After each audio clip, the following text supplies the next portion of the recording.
By now, you've seen the images and video of Friday night's deadly tornadoes, but the chilling stories from survivors will never be easy to tell. Jessica Costello sat down with one Dawson Springs family, recalling the night they lost everything. It was a couple miles away. You know, we thought we had just a few more minutes when everything just fell. It was all gone. A mattress, some blankets, and a few boxes. You could call it a survival kit against a nearly 200-mile-per-hour killer. I had Jeremy grab some boxes of diapers to put on our other hallway wall to kind of hold the mattress up. Alexis and Jeremy huddled in their hallway with their 3 young boys, but as quickly as that tornado barreled through the town, darkness. I didn't know what was on me. I knew stuff was. I couldn't tell what. All I do is just look around and nothing was there. A familiar weight crushing his body, pinning his family against the ground. And then she told me the house is on you. And I didn't know what to do at the point. The weight of their entire lives on his back. I ended up getting pelted in the back with brick. My 5-year-old was pinned by that same brick and he broke his arm. The bathtub that's behind me ended up hitting me in the back. I had a tree limb go through my arm that the brick fell on top of, so I was pinned under it. In 15 seconds' time, a destructive beast took everything from this family. Even now, I feel like the worst mother in the world for not being able to keep him safe. And from a mom who was doing her very best to protect her kids, right back into the darkness. And everything in there is gone, their beds, their toys. We don't know where any of it is, and I know that had I not gotten them out, we wouldn't know where my kids are either. But I don't really know if that makes me feel any better. It's a helpless feeling. Okay, let me grab these diapers real quick. Losing everything. All these ropes, glass. Including a best friend. She was my favorite dog. She was my favorite dog. My favorite dog.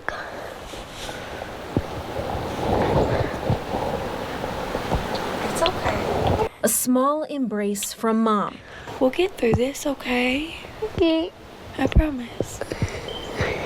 I love you. Masking some pretty heavy feelings for a 5-year-old. It was bad. I'm not sure how we're still here. Now it's time to start over. Holding on to their memories, now covered in dust, forever reminding this family of a horrific night. This right here just showed us that you never know when your last second is going to be. There's many people who lost their lives. In Hopkins County, Jessica Costello, 14 News. Alexis and Jeremy's other son, Noah, suffered a severe concussion, but is doing all right. Their nearly 2-year-old son, Jasper, is okay too. The family plans on rebuilding their entire lives after that tragic day. Well, a Hopkins County woman was looking after her 2 infant grandchildren Friday night when that deadly tornado took aim at her neighborhood. She put the babies in this bathtub right there, and despite all the damage, she's just thankful that they are alive. Jordan Yaney joins us live with their story. When Clara Lutz learned a tornado was about to rip through her neighborhood, she and her grandchildren were forced to take shelter in the bathroom. She describes what happened next as nothing short of a miracle. Clara Lutz watches her 15-month-old and 3-month-old grandchildren every weekend she can. On Friday night, when a tornado was just miles from her home, she did everything she could to protect them. She got them in the bathtub with blankets, pillows, and a Bible. I felt the rumbling. I felt the shaking of the house.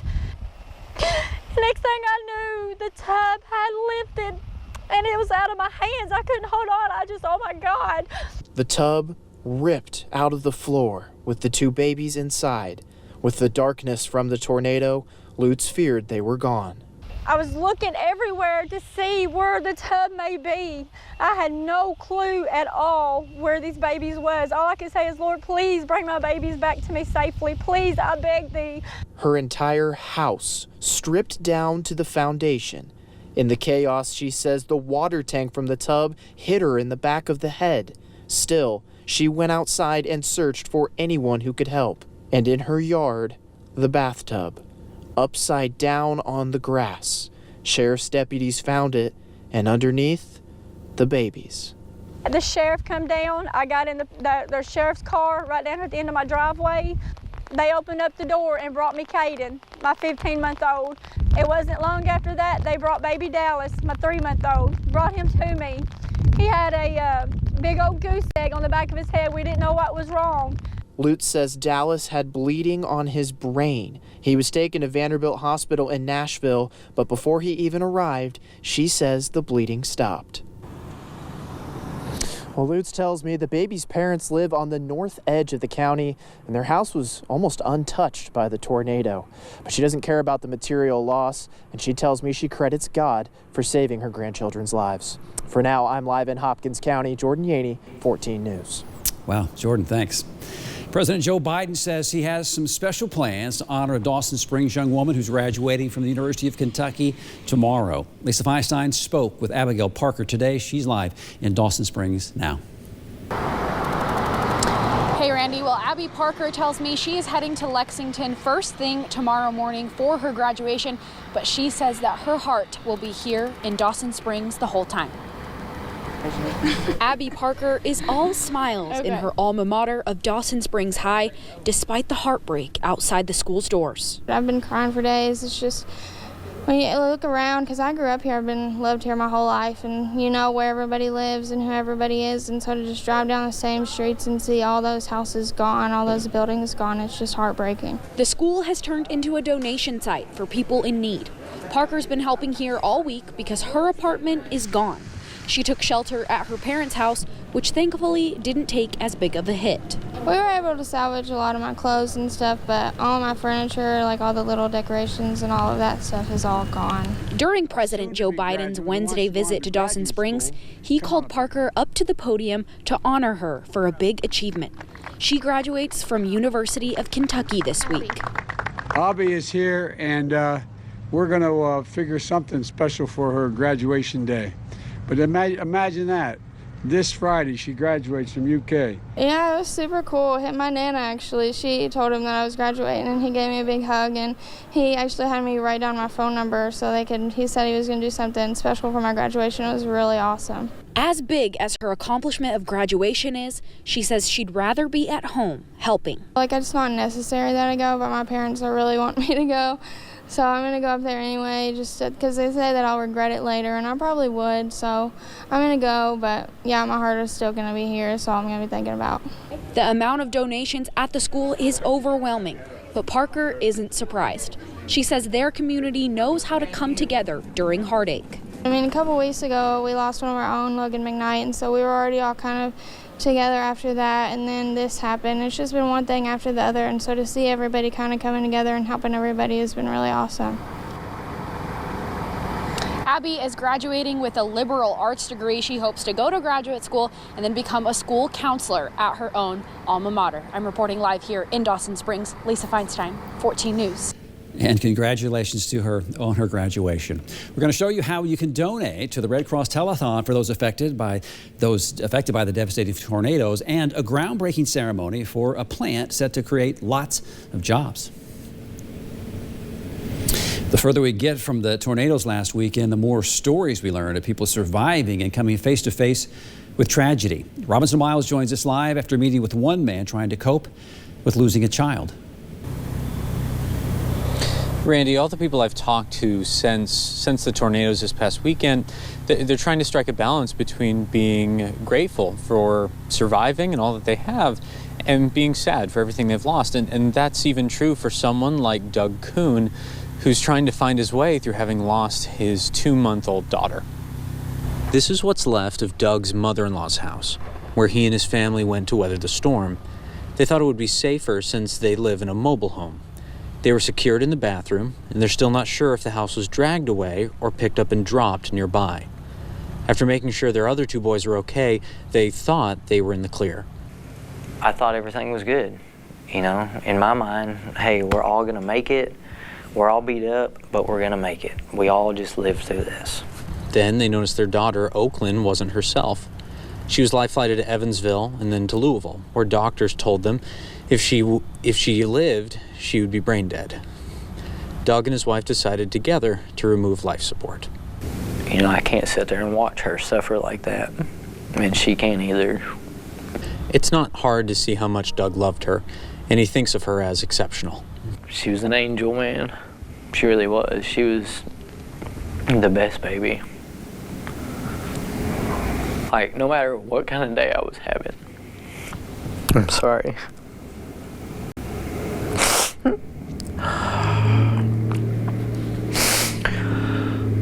No matter what kind of day I was having, I could have the worst day ever, but as soon as I got home and I seen her, that was good.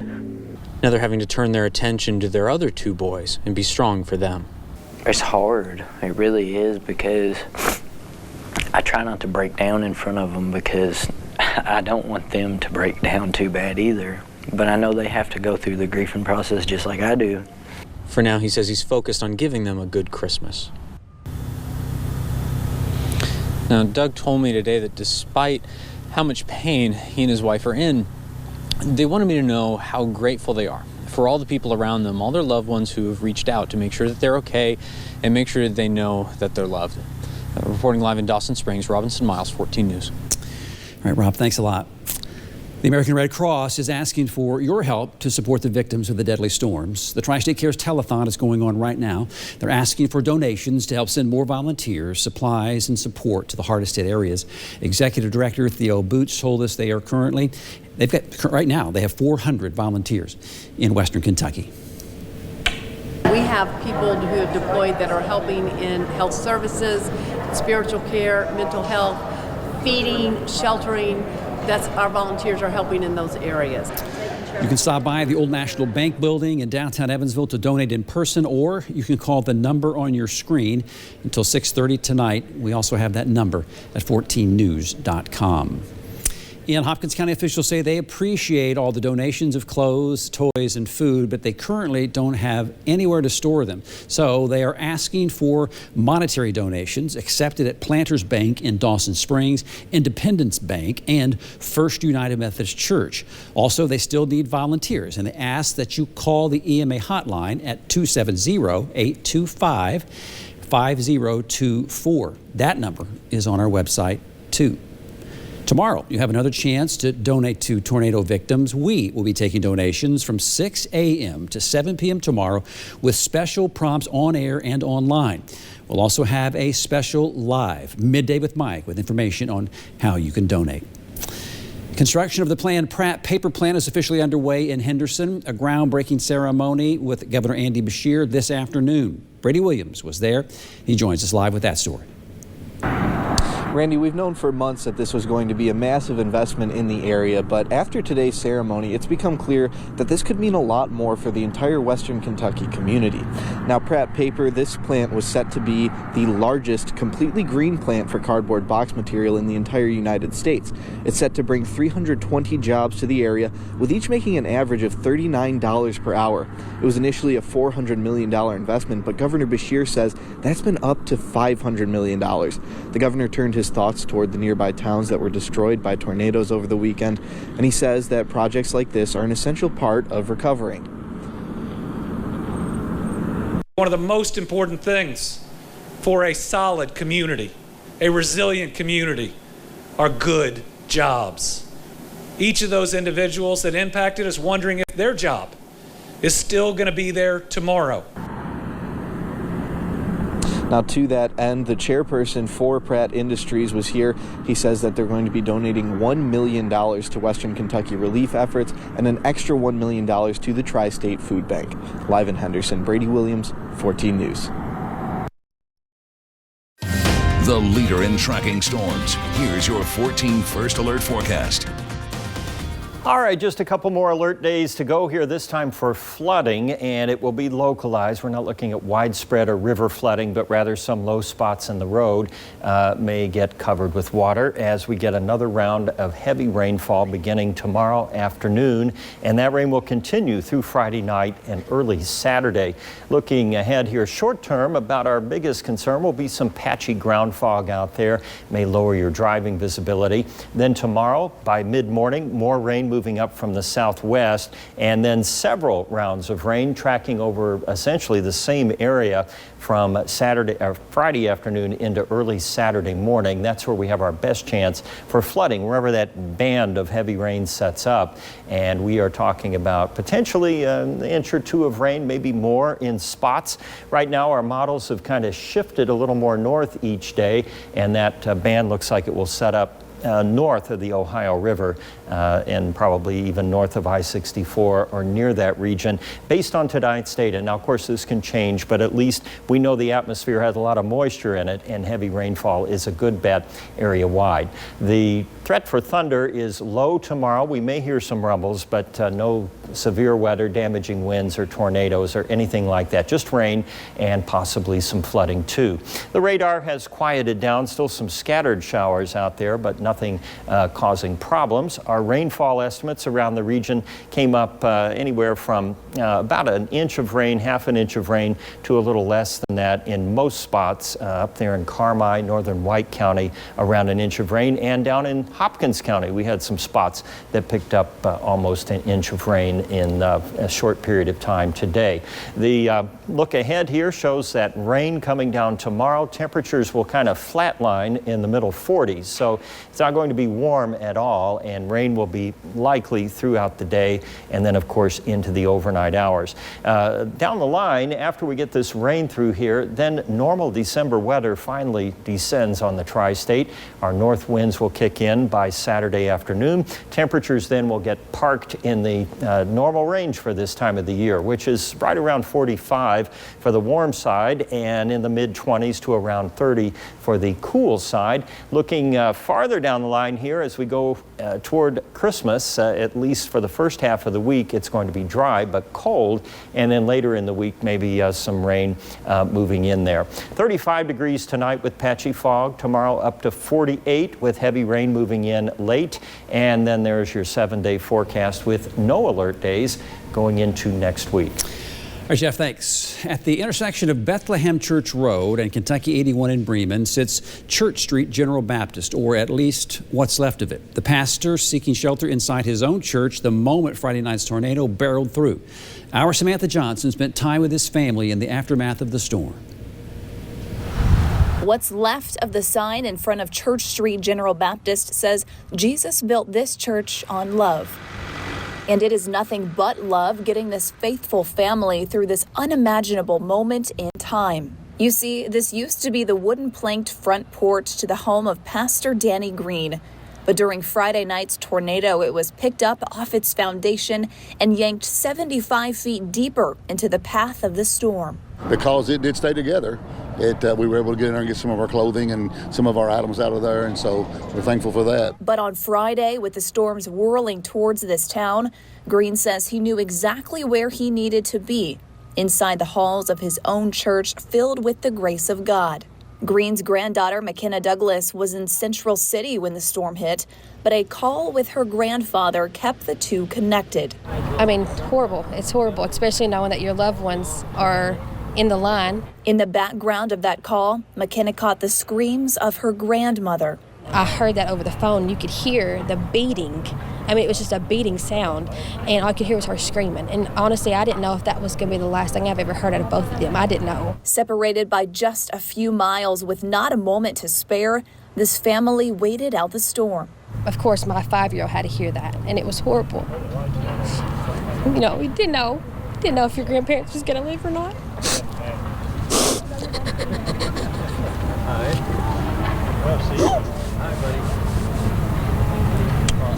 But inside the halls of their very own church, Pastor Green and his wife did survive. When we found out and we started talking, he said, "We're fine, we're fine." I wouldn't have wanted to come out of there alive if I hadn't have known I'd have people like y'all when I came out. Because we couldn't have done this, no way. But because of all those folks, my kids and my grandkids, and I mean, they just saved their lives. McKenna says when the storm hit her family's church, it hit so many neighbors too. And so when it hit them, I think it hurt a lot of people because they're just two of the greatest people you'll ever meet, and I promise you that. That's not true, but anyway. Yes, it is true. To me, it is. After helping the church community for 39 years, Pastor Green says local churches are now helping him. They're just trying to find something to do. And I don't even know what to tell them to do for me because I don't know what I need, but I'm just blessed and thankful to God, and I'm just so thankful to live where I live and be where I am, even with all this going on. I wouldn't have changed a thing. Pastor Green says he does plan to rebuild. In fact, he hopes this setback will bring the community even closer together once it's all said and done. Reporting in Bremen, Samantha Johnson, 14 News. So many good people all along the path of that tornado. And to make his story even more impactful, Pastor Green says his previous home burned down back in 1988 before he moved into this property of the church. Though both through the house fire and last week's tornado, a Bible he bought in 1982 survived, the exact Bible he uses every day. The pastor says the book certainly has a testimony of its own now. Possible. You're watching the Tri-States News and Weather Leader. This is 14 News at 6. I apologize. I should have warned you were going to need a tissue for this newscast. Thanks for watching. Join us at 9 for 14 First Look on Roku, Amazon Fire, and Apple TV. Then again here at 10. Good night.